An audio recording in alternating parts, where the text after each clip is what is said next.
Well, good afternoon and welcome to the second of our webinars brought to you by Forces Children Scotland, Scotland's Armed Forces Children's Charity. Last time we talked about the rollout of an exciting new resource designed to help educators better support and engage with pupils from Armed Forces families. And this professional learning activity, or PLA, was created in response to concerns raised by children and young people from Armed Forces families who've said that the educators who are meant to be there to support them often don't understand the unique challenges that they face. So engaging with this PLA can benefit educators and schools, and 3 education professionals are with me today to explain how. So joining me again for this second webinar are Moira Leslie, representing Forces Children Scotland. Hi, Moira. Hello. We have Carolyn MacLeod, the ADDIE's National Transitions Officer for Scotland. Hello, Kim. Hi, Carolyn. And Fran Foreman of Education Scotland. Hello, Fran. Hello there. So all 3 of these groups are at the forefront of engaging with and supporting children and young people from Armed Forces families in Scotland. So welcome, everyone. It's lovely to have you all here. First, I'm going to ask, can you tell us a little bit about the issues facing Armed Forces families and how this PLA will help them? Moira? Thanks. Before I go on to talk about the issues, I think it's really important to start by saying that many children and young people from Armed Forces families cope very well. They enjoy their lives, they enjoy the opportunities that their military life gives them. They do well in school and learn and develop skills and confidence that goes with them throughout their life. So important to stress that from the start. However, that's not the same for all young people. And many children and young people tell us about the issues which they may face at certain times in their lives. Not all of them, not all the time, but they may face these issues. And one of the main issues is around transitions and mobility. Now, as educators, we tend to think about moving schools as the transition.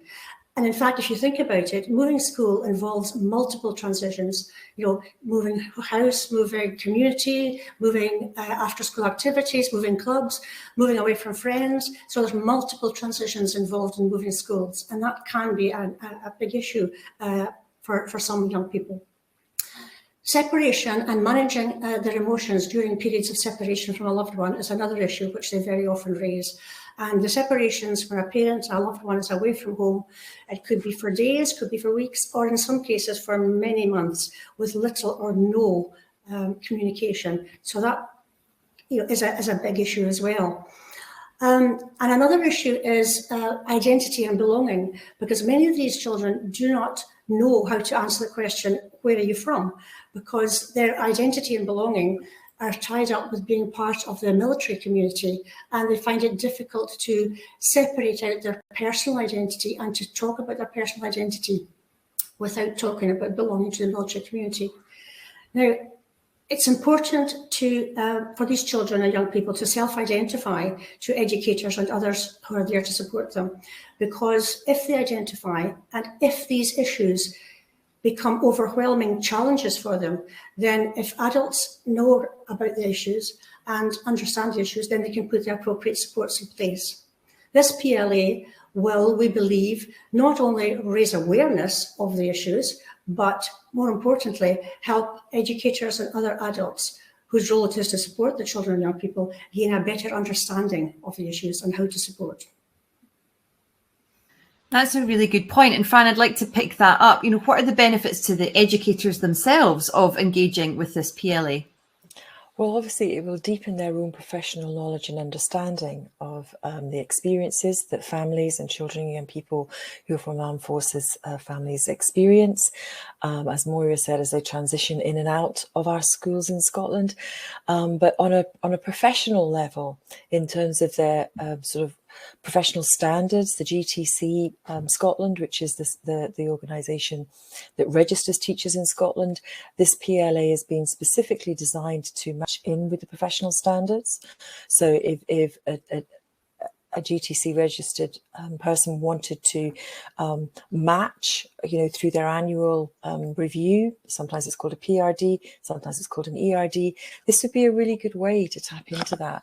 It does also match in to some of the CLD standards for community learning and development. And it also maps into SSSC, which is for early years. So, practitioners across the board will be able to benefit from it, both professionally in demonstrating that they have participated in professional learning and development, but also because they will get to understand the needs of their children and young people better. Sounds like a win-win to me. Sounds fantastic. So, Carolyn, can you tell us a little bit about the topics that this PLA covers? Yes, well, I think I'm actually going to pass it right back to Fran, if that's all right, to cover the first topics, which are all about the covenant and the local authorities. So within the PLA, there's opportunities to explore some research, some information, some guidance. There are some reflective questions, and it's really putting it into context within that Scottish context, but with the Covenant actually within that wider context within the United Kingdom. And it's providing an overview to practitioners who may not be aware of the issues involved beforehand.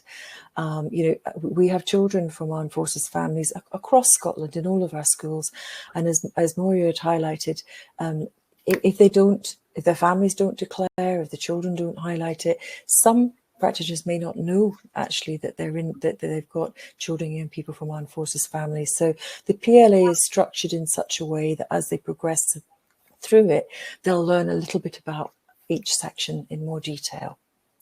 Could I follow that then? Sure. With a little bit of information about one of the sections that follows the information on the Armed Forces Covenant. And that's a section that talks about family life. Because although we're talking about a unique group of children and young people, it's not a homogeneous group. Each child is unique and different, and each family is different, but they can share experiences. So in the section on family life, we do talk about the mobility and change that have been already mentioned here. And we talk about the different services or branches, the Navy and the Marines, the Army and the Air Force. So I think that's a good introduction for people that may have some familiarity with armed forces families, but it'll be helpful for those that have met an armed forces family for the first time. Then we go on to a section on emotions and separation and loss. And that's an area that will be of interest to all educators and others in the community that are supporting families. And I wonder if I could ask Moira to say something about the separation and loss and comments from the children. Yes, thanks, Caroline. I think it's important for adults, educators, professionals, all adults, to understand that just because a family have been through one period of separation, one deployment, that we must not assume that they are used to it, that they'll get used to it, and that another separation period won't affect them differently.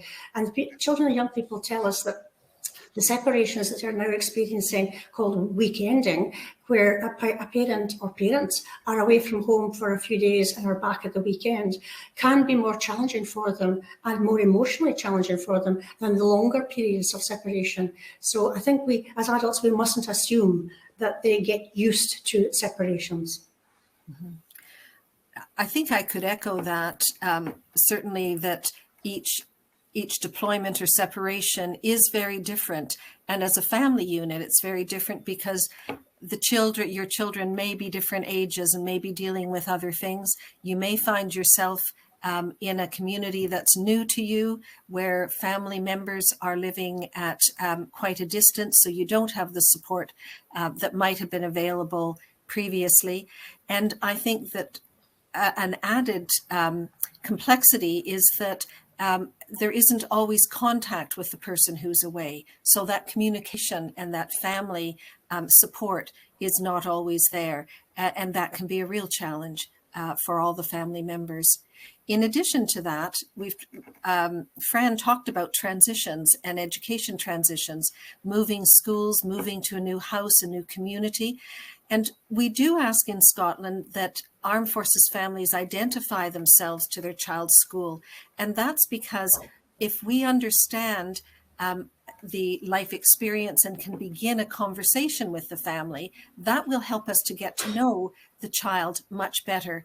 And it helps with a welcome, and it helps as we're looking at any interrupted learning or assessing the child or addressing the gaps that might be there in the learning. We want to support a seamless transition so that the child continues to learn and enjoys their learning journey.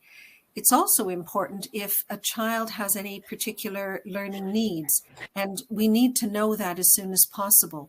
So I think the PLA, in encouraging families to identify themselves and to begin a conversation in the community with the early learning setting or with the school, the PLA is also helpful for educators to say, there's some things you need to know or that would be helpful to know as you begin your journey in partnership with this Armed Forces family. And can I just come in there and just add that what we have done with the PLA is we've set it within that Scottish context.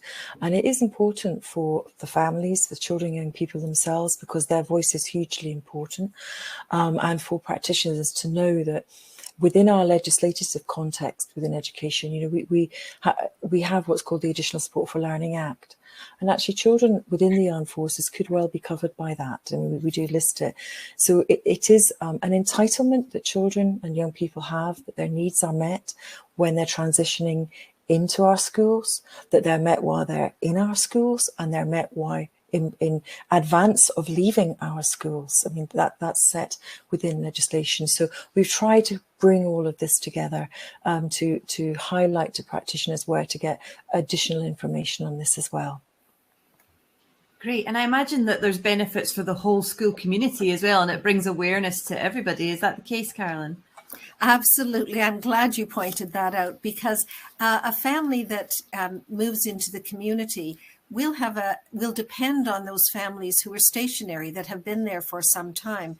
And we know that when families move in and out, children make friends, and those that stay behind feel the loss of a friend who has moved on to another location, a family, armed forces child. So it is important that there is that ethos of welcoming and support for all the children in the schools, and that support during any times that might be challenging for the family and child. It's a encompassing, I think, environment that can support all the children, which is helpful. And we've had a lot of young people talk about their views in schools. And I think Moira probably could provide more information on that. Yes, the PLA, as you know, has 8 different steps. So I'd like to focus on the next 2 steps. And it will come as no surprise that one of the steps focuses on the voices of children and young people. The voices of children and young people is at the heart of everything that Forces Children Scotland do. It drives and influences the work of the charity. So one of the steps focuses on 2 resources which have been created by the young people themselves, talking openly and honestly about the issues which they face and how they cope with them, and what they would like to happen in not only their school, but in their family and in their communities. And another step in the PLA focuses on research. There is a real paucity of research in the UK and in Scotland about research which focuses on the voices of the children and young people themselves, not the educators, not the family, but the young people themselves. So one of the steps in the PLA highlights 2 significant pieces of research. One commissioned by Forces Children Scotland when it was the Royal Caledonian Education Trust with the University of Stirling, and with Dr. Evelyn Bowes. Her research focused on the educational experiences of children in our Scottish schools through the lens of the child themselves, not from the family or the educator. And another piece of research is from the University of Winchester by Hall and McCulloch, and it focuses on the progression, or indeed lack of progression in some cases, of children from armed forces families moving into higher education as a post-school destination. Would that be a good time for me to jump in and talk about the data that schools are keeping?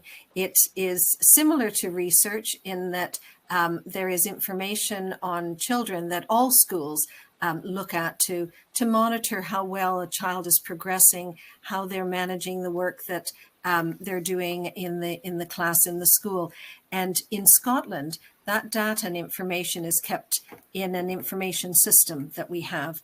The final section in the PLA does provide some examples of how that data is being used in schools with armed forces children, and how the schools and the staff and educators are using that information to help support the child and the family around them. And we're sharing that information, that good example, and encouraging other schools to do that. So I think we've presented a PLA that's quite well-rounded and has lots of information for different people, for educators, for parents, and support staff.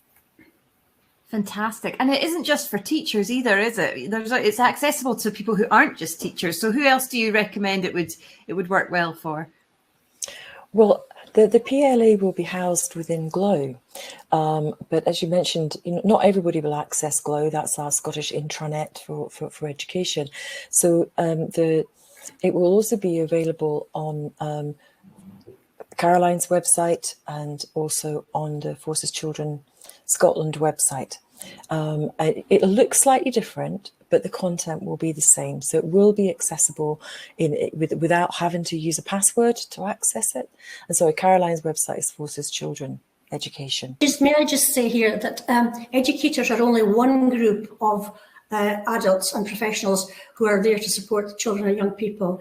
And the young people themselves tell us that they very often feel that the adults around them, not just educators, but other professionals as well, just don't understand the issues that they face or may face in their lives. They just don't get it. And this is why this PLA is going to be a benefit, as Fran said, not just to educators, but to all the adults and professionals around the children and young people.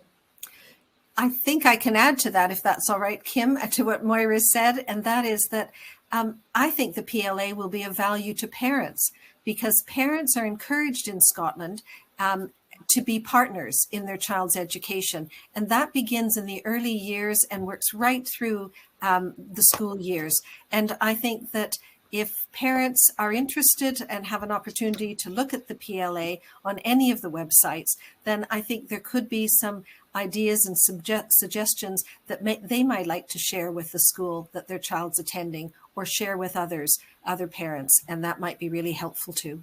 Great. I mean, it just sounds like a great resource. Can you give me an idea of how long it takes to work through, if you have to do it in order? How does it actually work in practice? There's no one simple answer to that question, actually, because we've deliberately designed the PLA to be a flexible resource. So we might find that one individual may actually work through it themselves, or one department within a school, one team in another setting, or in fact a whole school event. So there's not one way to do it. Some people may choose to work straight through it in sequence, steps 1 to 8. Others may decide to focus in on a particular step which interests them or they feel. So there's various ways, and it's deliberately designed to be as flexible a resource as possible. We also think that it will be useful for people who are experienced in working with armed forces children and young people. As a refresher, there are lots of questions that they can reflect upon, but we also think that it will be useful as an introduction if you've never had that experience of working or meeting an armed forces family. And so that could be an introduction.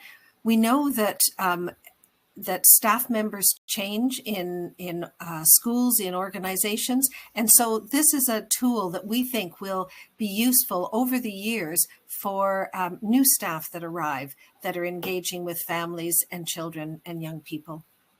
Great. And just finally, how does it fit in with an educator's existing practice within the Scottish education context? I'll just jump in here briefly. I think it fits in really, really well. Every practitioner, educational practitioner, has a responsibility to support their learners. Some will be able to access specialist support, but the beauty, I think, about this PLA is it will give classroom teachers, community link workers, whoever the practitioner is, it will give them a really good insight, and it will become part of their toolbox, if you like, of resources that they can tap into to support their learners through inclusive practice. Fantastic. Was there anything else you wanted to add, ladies? I think we've had a really great comprehensive discussion about this PLA. Is there anything I've missed? Well, I hope you will certainly visit the PLA and when it's up online. Yeah, I'm looking forward to seeing it. So that's been brilliant. Thank you all very much for telling us a little bit more about this. Thanks to Fran Foreman, to Caroline McLeod, and to Moira Leslie.